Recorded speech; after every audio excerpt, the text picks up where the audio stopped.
ఈరోజు ఎన్నో రకాల సమస్యలతో రకరకాలుగా నలిగిపోతున్నాం. సమాధానకర్త యేసయ్య. విశ్వాసాన్ని ప్రయోగించు, విశ్వాసపు మాట పలుకు, విశ్వాసంతో మాట్లాడు, పలుకు, విశ్వాసంతో పలుకు, విశ్వాసంతో చూడు, విశ్వాసాన్ని ప్రయోగించు, విశ్వాసంతో మొదలుపెట్టు. దేవుని బలమైన కార్యాలు చూస్తావు. ఇచ్చే మనసు, క్షమించే మనసు, త్యాగపూరితమైన మనసు, ఓర్చుకునే మనసు, పోనీలెబ్బా అనుకునే మనసు మనకు ఉండాలి. ఈ మనసు సాధన చేయాలి. ప్రతిదాన్ని పట్టుకోకూడదు. కొంతమంది ఏం పట్టింపో, క్షమించరు. ఎంత దొరికినా అట్లెట్లా, అట్లెట్లా అంటుంటారు. నేను అంటున్నాను, అదే ఫక్కీలో దేవుడు నీకెళ్ళి చూస్తే ఎప్పుడో సచ్చి ఉండేదాన్ని, సచ్చి ఉండేవాడి. ఆయనే చాలా సంగతులు నిన్ను చూసి చూడనట్టు వదిలేస్తున్నాడంట. ఏమనుకుని వదిలేస్తున్నాడో తెలుసా? నీవు అజ్ఞాన కాలములో ఉన్నావని. నువ్వు పిచ్చి పనులు చేస్తే, పిచ్చి క్రియలు చేస్తే దేవుడు ఎలా నేను క్షమించగలుగుతున్నాడో తెలుసా? నీవు చిన్న పిల్లలాగా భావించి అజ్ఞాన దశలే తెలిసి తెలియకేది అట్లా అని చూసి చూడనట్టుగా ఊరుకుంటున్నాడట చాలా సంగతులు. నువ్వేమో ఎదుటోళ్ళ దగ్గర ఇంత దొరికినా దాన్ని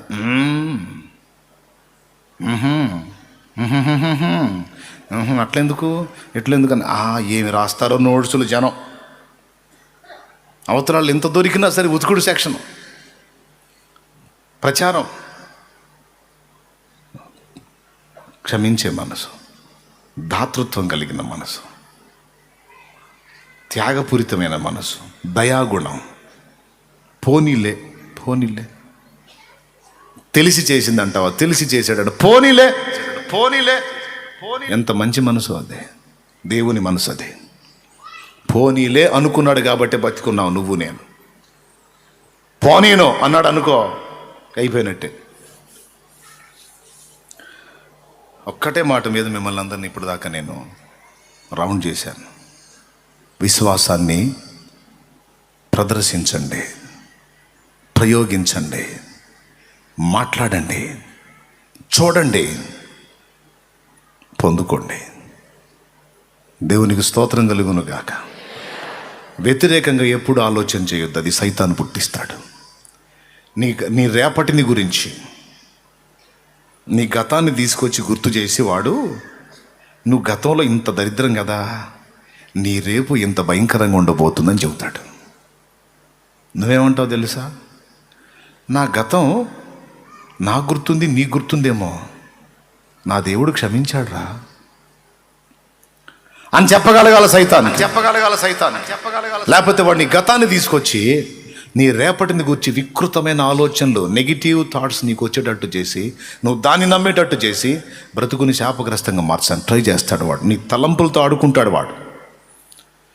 తలంపులు చాలా సీరియస్ అండి, తలంపులు చాలా సీరియస్. కొంతమంది తలంపులు దేవుందలే అనుకుంటారు, వెరీ సీరియస్. తలంపులు ఎంత డేంజర్ అయితే కావలి పెట్టాల్సి వచ్చింది. మన తలంపులు ఎంత ప్రాముఖ్యమైతే దేవుడు కాపుదల పెట్టాల్సి వచ్చింది. ఫిలిప్పీ పత్రిక 4:5 వచనాలు చదువు త్వరగా. నీ తలంపులతో ఆడుకుంటాడు సైతాను. నీ తలంపులను వాడు ప్రభావితం చేయకుండా నీ తలంపులకు దేవుని కాపుదల అవసరం. ఫిలిప్పీ పత్రిక 4:5 వచనం. మీ సహనమును సకల జనులకు తెలియబడనీయుడి, ప్రభు సమీపముగా ఉన్నాడు. దేనిని గూర్చి చింతపడకుడి గాని ప్రతి విషయంలోనూ ప్రార్థన విజ్ఞాపనముల చేత కృతజ్ఞత పూర్వకంగా మీ విన్నపములు దేవునికి తెలియజేయుడి. అప్పుడు సమస్త జ్ఞానమునకు మించిన దేవుని సమాధానము యేసుక్రీస్తు వలన మీ హృదయములకును మీ తలంపులకును కావలియుండును. అద్దుగో, ఎప్పుడైనా ఆలోచించారా? హృదయానికి తలంపులకు కావాలేంటి? తలంపులకు కావాలేందండి? మన తలంపులకు దేవుని కాపుదల అవసరమా? అవసరం. లేకపోతే నీ తలంపులతో దెబ్బ కొట్టేస్తాడు వాడు. నెగిటివ్ థాట్స్ నీకు తెస్తాడు, నెగిటివ్ తలంపులు నీకు తెస్తాడు. ఆ తలంపులే నీలో రోగాన్ని కలిగిస్తాయి, ఆ తలంపులే నీలో దరిద్రతను తీసుకొస్తాయి, ఆ తలంపులే నిన్ను ఆత్మీయంగా బలహీనతలకు తీసుకెళ్తాయి. ఆ తలంపులే నిన్ను ఓటమికి తీసుకెళ్తాయి. ఆ తలంపులే నువ్వు చెడిపోయేటట్టు నిన్ను తీసుకెళ్తాయి. ఆ మాటను అండర్లైన్ చేసుకొని ఇంటికి వెళ్ళి మళ్ళీ ధ్యానించండి. నేను చెప్పింది రైటో కాదో నీకు అర్థమైంది. అలాంటి అవకాశం లేకపోతే మన తలంపులకు దేవుడు కాపుదల ఎందుకు పెట్టాలి అంటే అందులో ఏదో పవరు ఉంది, అందులో మనకి ప్రమాదం ఏదో ఉంది. అంటే ఏం చేస్తాడు వాడు? తలంపుల్ని నెగిటివ్గా చూపిస్తాడు మనకి. నువ్వు ఏదైనా ప్రయత్నం చేస్తున్నావు అనుకో, ఇది ఫెయిల్ అయ్యిద్ది, ఇది బుస్ అయ్యిద్ది, ఇది అట్లా అయిపోయింది, ఇది ఇట్లా అయిపోయింది అని తలంపులు వస్తూ ఉంటాయి. చివరికి నువ్వు ఏది తలంచుచున్నావో, ఏది నమ్ముచున్నావో అదే జరిగిద్ది.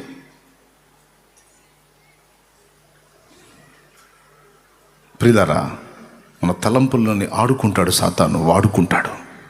అందుకే నేను చెప్తున్నా, నెగిటివ్గా ఆలోచించే వాళ్ళని నా పక్కన ఉంటానికి కూడా ఇష్టపడను నేను. నిజంగా వ్యతిరేకంగా ఆలోచించే రకాలు నా పక్కన ఉన్నా చేదరపడుతుంటుంది నాకు. వీళ్ళు ఎప్పుడు దూరం అయిపోతారో నాకు అనిపిస్తుంటుంది. మీకు అర్థమైందా నేను చెప్పింది? వ్యతిరేకంగా ఆలోచించే వాళ్ళు, వ్యతిరేకంగా మాట్లాడేవాళ్ళు, రేపటిని గురించి శాపగ్రస్తంగా ఆలోచించే వాళ్ళు ఎప్పుడు దూరం అవుతారో నాకు అనుకుంటాను నేను.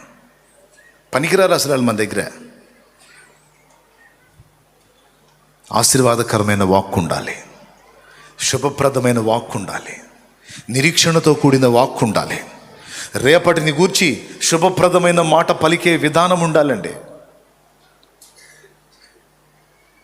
లేకపోతే నువ్వు ఏది తలంచుచున్నావో అదే జరుగునని దేవుడు సెలవిచ్చాడు కనుక వాడు ఏం లేదు, జస్ట్ నెగిటివ్గా నువ్వు ఆలోచించేటట్టు చేస్తే చాలు, సక్సెస్. వాడు ఎంత డేంజరో చూడు.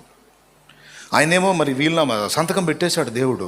నీ నమ్మిక చొప్పునే, అందరూ నోరు తెరిచి చెప్పండి, నీ నమ్మిక చొప్పునే, పెద్దగా చెప్పండి, నీ నమ్మిక చొప్పునే, నీ విశ్వాసం చొప్పునే. ఏంది అంత నీరసంగా ఉన్నారు? గట్టిగా చెప్పండి, నీ విశ్వాసం చొప్పునే జరుగును.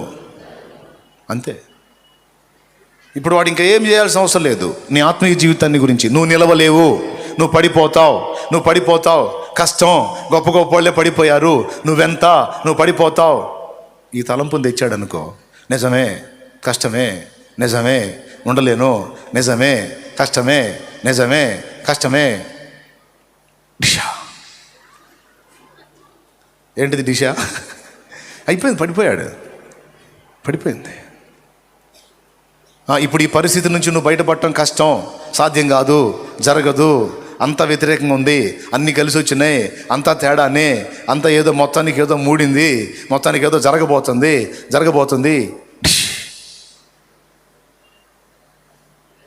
ముందే చెప్పాడు కానీ సంతకం పెట్టాడు కానీ నీ నమ్మిక చొప్పునే అని.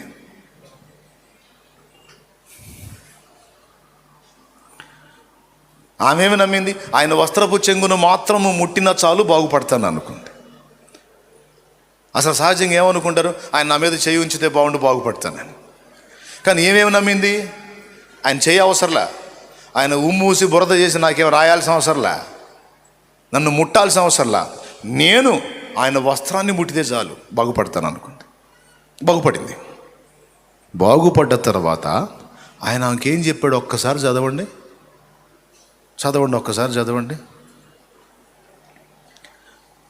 మార్కులో ఉంది, మత్తయిలో ఉంది, లూకాలో ఉంది.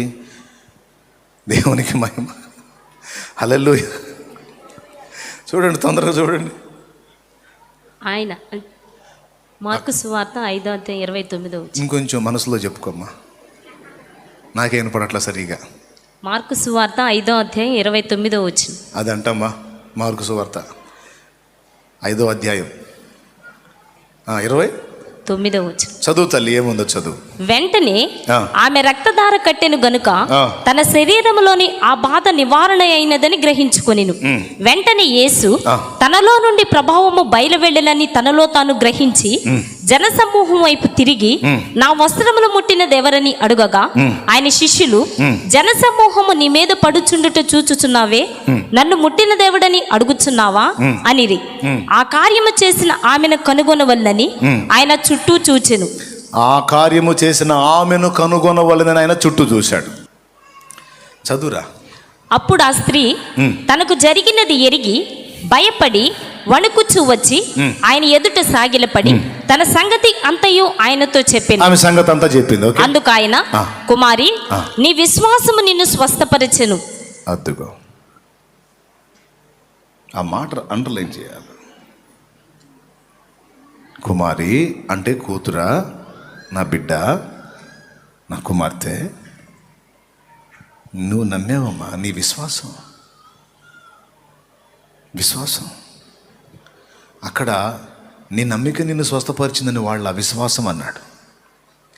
విశ్వాసం అంటే ఫెయిత్, నమ్మిక అంటే బిలీవ్, ట్రస్ట్ అంటే ఏంటి? దేవునికి, నాకు ఇంగ్లీష్ రాదులే అందుకని అడుగుతున్నాను. దేవునికి స్తోత్రం కలుగును గాక. హల్లెలూయా చెప్పండి గట్టిగా, ఇంకోసారి చెప్పండి. రెండు ఒకటేనా? కాదు, రెండు ఒకటి కాదు.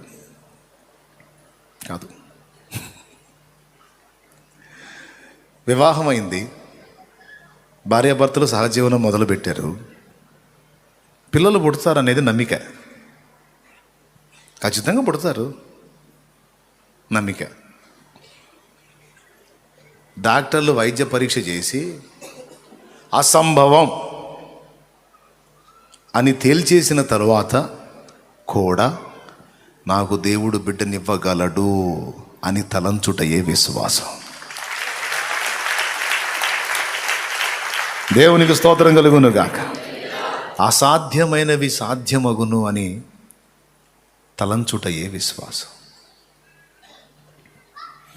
వర్షాకాలంలో వాన వచ్చింది, నమ్మకం. ఆర్టీసీ బస్ ఎక్కాం, డ్రైవర్ నేరుగా అడ్రస్కు చేరుస్తాడు, లేకపోతే ఊరికి చేరుస్తాడు, నమ్మకం. పొలాల్లోకి పోడు, పక్క రోడ్లకు జంపు చేయడు, ఎదురొచ్చే వాటిని ఢీ కొట్టడు, జాగ్రత్తగా గమ్యానికి చేరుస్తాడు, నమ్మకం. నమ్మిక. నమ్మేగా ఎక్కుతాం. అర్థం కాలేదా? అనుమానంగా చూడకెళ్ళి నాకల్లే మళ్ళీ నాకే డౌట్ వచ్చింది. మళ్ళీ విశ్వాసం అది కాదు. పూర్తిగా అసాధ్యమైన ఒక సంగతిని సాధ్యమని నమ్ముటయే విశ్వాసం. పూర్తిగా అసాధ్యం, నెవర్, ఇది జరగదు అన్నదాన్ని నమ్మటమే విశ్వాసం. సామాన్యమా? అక్కడ అన్నాడు, నేను చేయబెడితే తగ్గిద్ది, నేను ఉమ్మూసి బురద చేసి అది రాస్తే తగ్గిద్ది, లేకపోతే నేను ముడితే తగ్గిద్ది, కొడితే తగ్గిద్ది, ఈ వేరమ్మా. ఇక్కడ నా విషయంలో నువ్వు ఆలోచించింది అది కాదు. ఒక అసాధ్యమైన దాన్ని నువ్వు విశ్వసించావు. నేనే కాదు, నా నిలువెల్ల, నా శరీరములో ఒక అవయవం మాత్రమే కాదు, ఒక అవయవాలే కాదు, నా ఒంటి మీద ఉన్న వస్త్రములో సైతము ప్రభావం ఉన్నదని నీవు విశ్వసించావు. ఆ విశ్వాసం చొప్పుననే నీకు స్వస్థత కలిగింది. నీవు విశ్వసించిన దాని చొప్పుననే నీకు కలిగింది. మా ఆయన మాట ఇంట్లో మొదటిపోడు, ఇటు దినం చేయ, ఇంకా పాడైపోతున్నాడు, ఇంకా దారికి వచ్చేటట్టు లేడు అంటే నిజంగా దినమే చేయాల్సి వచ్చింది. లేదు మారుతాడు, నమ్ముతున్నా. ఎట్లా మారుతాడమ్మా అంత దుర్మార్గుడు? అరే ఎట్లయినా మారుతాడు, నా దేవుడు మారుస్తాడు. నాకు విశ్వాసం ఉంది, నాకుంది. ఆయన మారేదే, ఆయన తాత అయినా మారాల్సిందే. నా దేవుడు జోక్యం చేసుకుంటాడు. నేను అదే నమ్ముతా. సైతానుగాడు తీసుకొచ్చే వ్యతిరేకమైన తలంపులు నేను ఒప్పుకోను. నేను అదే నమ్ముతా. నా దేవుడు అదే చేస్తాడు.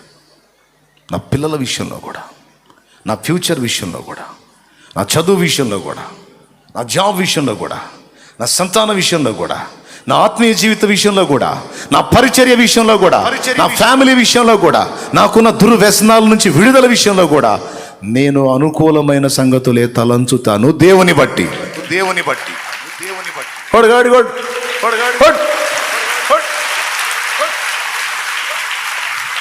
నేను యుక్తమైన సంగతులే తలంచుతాను నా దేవుని బట్టి.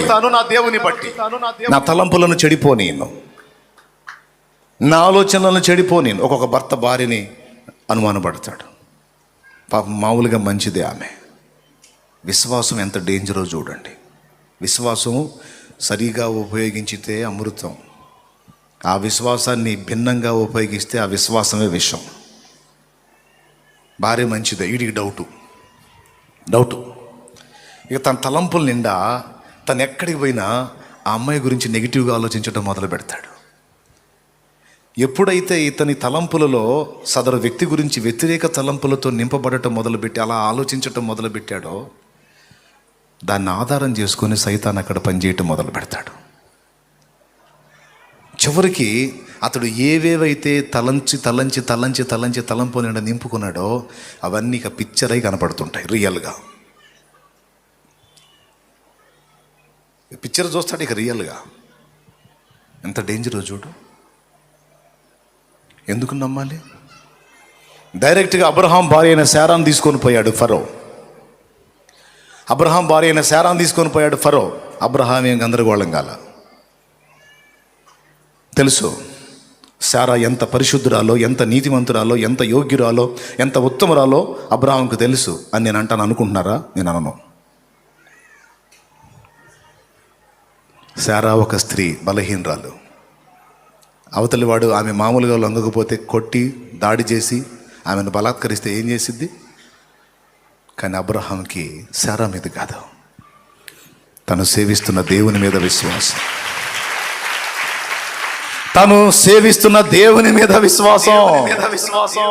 ఎంత విశ్వాసమో తెలుసా? ఒరే ఫరో, నా భార్యను తీసుకెళ్ళి ఇంట్లో పెట్టుకుంటావా? టోటల్ మీ మిషన్లన్నీ బ్రేక్ అయిపోతాయి అనుకున్నాడు. శారా అక్కడ ఉన్నన్ని రోజులు, అర్థం చేసుకోండి, ఓపెన్గా చెప్పను, పురుషుడైన వాడు పురుషుడు అన్నట్టుగానే లేడు. దేవునికి స్తోత్రం కలుగును గాక. ఏం జరిగింది? ఏదో జరిగింది. అబ్రహాం ఏం లేదు, ప్రార్థన చేస్తున్నాడు. డైరెక్ట్గా తీసుకెళ్ళారు. అయినా సరే భయపడలా. నీ భార్య మీద నీకు డౌట్ ఉంది, దానికోసం నువ్వు గందరగోళం అయిపోయి ఏదేదో అయిపోయి ఆమెకు లేనిపోయిన ఆలోచనలు, పనికిమాలిన వ్యవహారం ఎందుకు? మోకాళ్ళు వేసి ప్రార్థన చేసి అప్పచెప్పు దేవుడికి, నేను నమ్ముతున్నా దేవా, నా భార్య అట్లా చెడిపోదు, నువ్వు కాపాడుతావు. నా కోసం నా భార్యని నీతిగా నువ్వు కాపాడుతావు. ఆమె బలహీనరాలే కావచ్చు, కానీ ఆమె పాపము చేయకుండా నువ్వు నియంత్రించగలవు. నా కోసం నువ్వు ప్రార్థన చేయి. అబ్రహాం అప్పచెప్పినట్టు చేద్దామన్నా ఇక అవకాశం లేకుండా చేస్తాడు దేవుడు. చేయడు. అనవసరంగా ఆమెకు లేనిపోయిన అన్ని అనుమానాలు మాట్లాడి దరిద్రం అంతా తెచ్చిపెట్టడం. ఆడెవడో రోడ్డు మీద ఫోన్ మాట్లాడుకుంటూ ఉంటాడు, ఏమేమి ఇంటి ముందు ఊడుస్తూ ఉంటుంది. ఈమెకు తెలియదు ఆడెవడో. అప్పుడే వస్తాడు. హలో, అయిపోయినాయా చూపులు?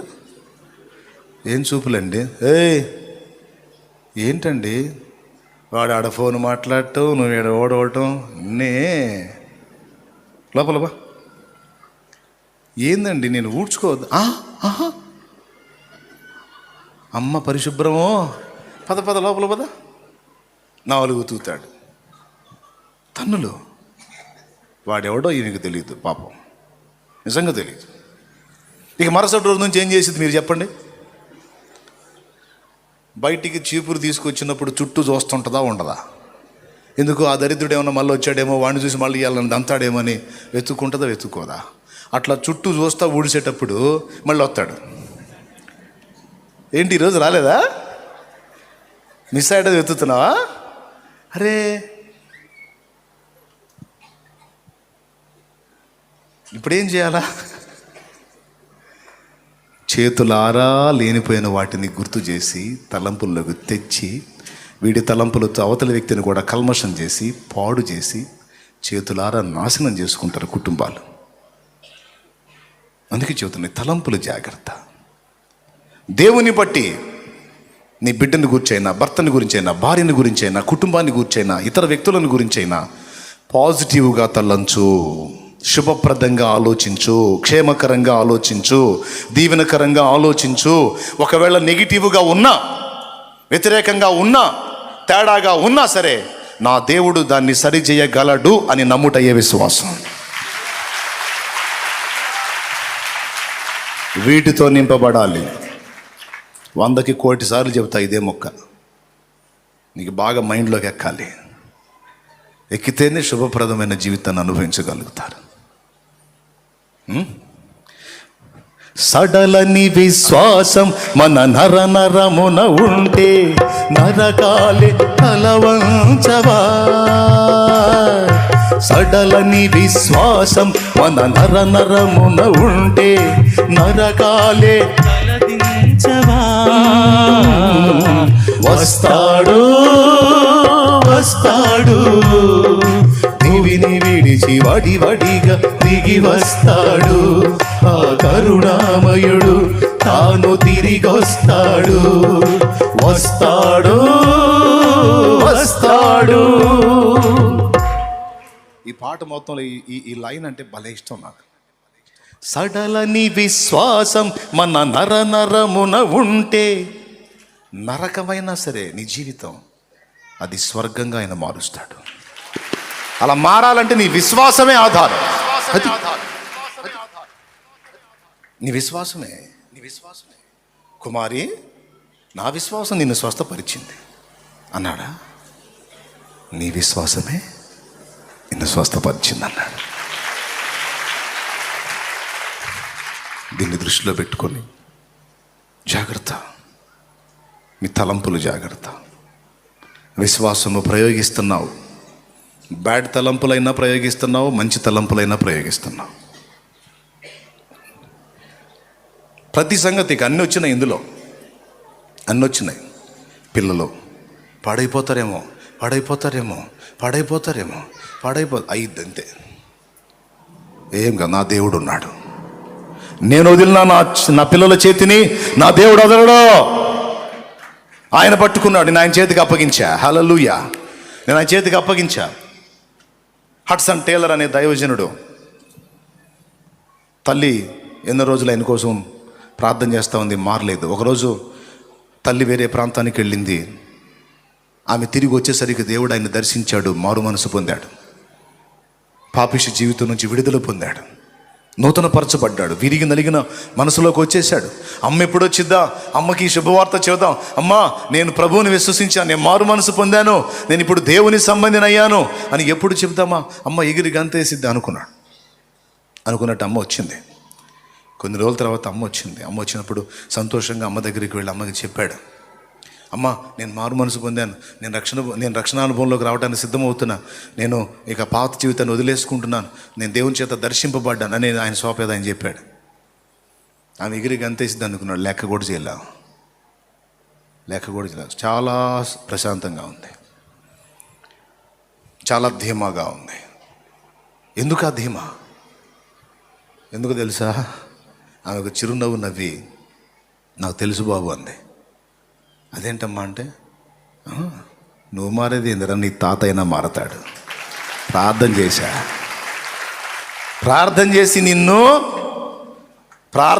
నిన్ను ఆయన చేతికి అప్పచెప్పా. నువ్వు మామూలుగా అంది రాకపోతే నీ జాయింట్లో ఓడదీసైనా సరే లైన్లో తెచ్చుకుంటాడు. నేను పట్టుకుంటే నువ్వు నా మాట వినవరా, పట్టుకోవాల్సిన వాడికి నిన్ను పట్టించు నీ పిల్లల్ని దేవునికి, పట్టించు నీ సమస్యను దేవునికి అప్పజెప్పు. ఇదే భరోసాతో ఉండు, ఇదే ధీమాతో ఉండు. ప్రతిదినం నా బిడ్డలు నీ చేతికి అప్పగిస్తున్నా, వారి జీవితం నీదే. నేనైతే నమ్ముతున్నా, నేను నీకు అప్పగించిన దాన్ని రాబోతున్న ఆ దినం వరకు నువ్వు కాపాడగలవాడవని నమ్ముతున్నాను ప్రభు, నీ చిత్తం. ప్రతిదీ నీ భర్త తేడా, నీకు డౌటు అప్పచెప్పు దేవునికి. ఆయన ఎంత మాత్రం పాపం చేస్తాడో చూద్దాం. మిషన్లు ఖరాబ్ అయిపోతాయి యేసునామంలో. దేవునికి స్తోత్రం కలుగునుగాక. హల్లెలూయా. అంతే, పనికి రాకుండా అయిపోతారు. చేస్తాడు. అబీమెలెకు అదే జరిగింది, ఫరో దగ్గర కూడా అదే జరిగింది. ఇంటికి పోయి చూసుకోండి, ఆదికాండం 12:20 2 చోట్ల చూడండి దేవుడు చేసిన కార్యం. వారి గర్భములు మూసి ఉండెను అన్నాడు. ఎట్లా మూసేస్తాడు? ఆ శారా అక్కడ ఉన్నంత వరకు అక్కడ ఎవరు పిల్లల్ని కనలేదంట. అందరి గర్భాలు మూయబడ్డాయి. ఎలా మూయబడ్డాయి? అక్రమమే జరగకుండా ఆపడేశాడు దేవుడు.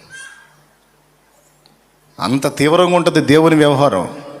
అంటే ఓపెన్గా చెప్తున్నా, కొంతమందికి ఏం డౌటు వాడిని సాగు కొడతారు, వీళ్ళు చస్తుంటారు. ఫోన్ ఇవ్వండి. ఏముంది మా దానిలో? ఏం లేదా? ఇది నీ బతుకంతా నాదే లేదు. నరకం, ఇల్లు నరకం. తీసేయండి ఆ సెక్షన్ అంతా. విశ్వాసము గలవారైతే ప్రభు చేతికి అప్పగించి నిబ్బరము కలిగి ధైర్యముగా నుండి ప్రభువుని మయంపరచంతే.